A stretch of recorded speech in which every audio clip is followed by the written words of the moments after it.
Work sometimes it just takes its time, but I am live here, so thank you for joining me. And I'm also live here, so thank you for joining. And hopefully I'll be able to go live soon. But in the meantime, how is your Wednesday going? Winning Wednesday. How are you winning on your Wednesday? What are you doing to make sure that it's a win regardless of what's happening? Even if technology fails you like it just did me, but now it's working. I just want to, yes. Yes, it's finally working.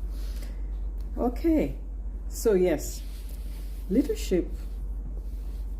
As a leader, one way to win is to be intuitive, to pay attention, to know what's happening around you. And there's certain things that you need to look and be aware of. For example, when things are happening, are you able to sense what's happening? Are you aware of what's going on? That's a win if you are. So here are some things that you can do to be a winning leader. Number one, you're able to read your situation. You're able to read your situation because you can tell if those around you, like your team members, if there's something off, or if there's something they're excited about. There's the project they get and they get all excited. You know, that's something that means a lot to them, especially when they're passionate about what they do. Are you able to read and understand and see what's going on? What's going on with my teammates? Because at the end of the day, it's all about working together as a team. So you're able to understand what's happening. You know all that's happening without you getting all the facts. Just like, I see that. So that's one of the things as a leader. You need to be a reader of your situation. Next thing, your resources. Are you leveraging your resources in the proper way? Or are you overextending, going beyond what you actually have? So when you know what you have, you're able to use it to the best of your ability. And hi, thanks for joining. Talking about leadership and winning, a winning leader. So the second one was reader of their resources. You know how to position your people, your team members in such a way they're working to their strengths and they're maximizing the resources available to them so that you can all achieve your goals together. That's a win.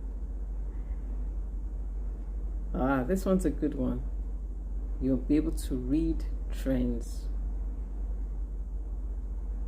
It's again being sensitive. For example, are you leveraging AI? AI is amazing. And it can really enhance what you're doing, speed things up, make things more efficient. Are you sitting on the sidelines, or are you embracing and seeing how you can make it work for you and your team? So an AI team, AI-enabled team. That's my next target because I use AI practically every day.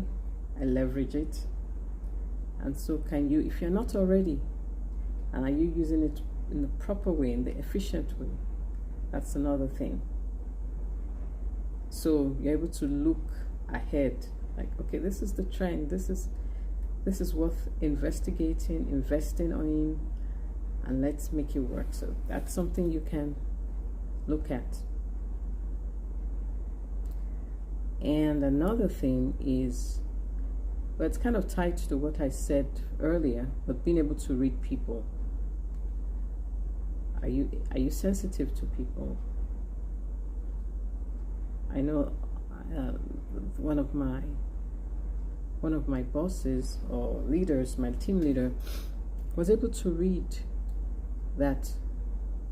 Okay, because I worked construction, so he was able to say, okay, so this would be a good project for you to work on. This construction project will be good for you to work on because it matches your interest and it matches your strength, and where there's a gap, you can take this training to fill this gap. This was how we worked together, and it was an amazing way to work with someone who was able to read and understand that this was what you needed to get to the next level without feeling threatened. I was never a threat. Rather, we collaborated and we cooperated, and it was a great work environment, great place to work. So that way, there was no need to persuade or sway or talk or enforce or you got to do this now. It was, I want to do this, yes, because this falls in my area that I want to excel in. Last but not least, in order to win, you have to be able to read yourself. Do you know your strengths? Do you know your skills? Do you know your areas of weaknesses? And blind spot.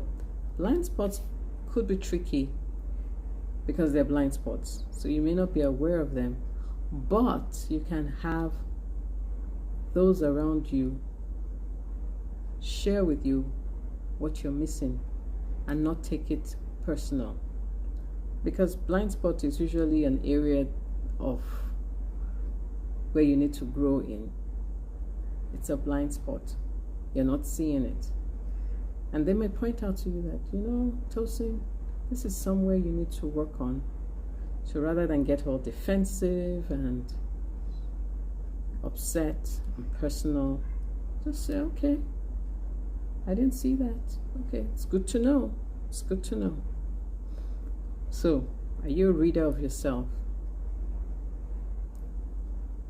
So what do you need to learn to read better and to improve your leadership intuition?